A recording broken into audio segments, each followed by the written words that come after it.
ಇನ್ನು ಕನ್ನಡದಲ್ಲಿ college boys ಸಿನಿಮಾದಲ್ಲಿ ಕೂಡ ಕಾಣಿಸ್ಕೊಂಡಿದ್ದಂಥ ಮತ್ತು ಅದ್ಭುತವಾದಂಥ ಅಭಿನಯ ಮಾಡಿದಂಥ ಅತಿ ದೊಡ್ಡ ನಟ ಮತ್ತು ತುಂಬಾ ಕಡಿಮೆ ಸಿನಿಮಾ ಮಾಡಿದರೂ ಕೂಡ ದೊಡ್ಡ ಮಟ್ಟಿಗೆ ಹೆಸರು ಮಾಡಿದಂಥ ಕಲಾವಿದ ನಟ ಇದೀಗ ಹೃದಯಘಾತಕ್ಕೆ ಒಳಗಾಗಿ ಕೊನೆಯುಸಿರೆಳೆದಿದ್ದಾರೆ ಅಂತ ಹೇಳ್ಬೋದು. ಇನ್ನು ಕನ್ನಡದ ಹಿರಿಯ ನಾಯಕ ಅಂತಲೂ ಕೂಡ ಹೇಳ್ಬೋದು.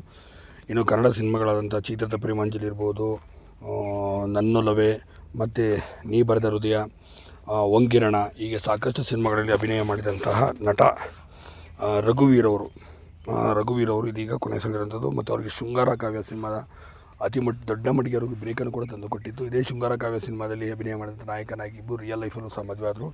ಆದರೆ ಈ ಸಿನಿಮಾದಲ್ಲಿ ಅಭಿನಯ ಮಾಡಿದಂಥ ನಾಯಕಿ 2004ರಲ್ಲಿ ತೀರಿ ಹೋಗಿದ್ದಾರೆ. ಇವತ್ತು ರಘುವೀರ್ ಅವರು ಮುಂಜಾನೆ 4 ಗಂಟೆಗಳ ಸುಮಾರಿನಲ್ಲಿ ಮನೆಯಲ್ಲಿ ಇದ್ದಂಥ ಸಂದರ್ಭದಲ್ಲಿ ತೀವ್ರವಾದ ಹೃದಯಘಾತವಾಗಿ ಕೊನೆಯುಸಿರೆಳೆದಿದ್ದರು. ಸಾಕಷ್ಟು ಏಳು ಬೀಳುಗಳನ್ನು ಕಂಡಂಥ ಇವರ ಜೀವನದಲ್ಲಿ ಇದೀಗ ಸಾಕಷ್ಟು ನೋವಿಲ್ಲದ ಸಂದರ್ಭದಲ್ಲಿ ರಘುವೀರ್ ಅವರಿಗೆ ದುರಂತ ಅಂದರೆ ಹೃದಯಘಾತವಾಗಿ 54ನೇ ವಯಸ್ಸಲ್ಲಿ ಕೊನೆಯುಸಿರೆಳೆದಿದ್ದಾರೆ.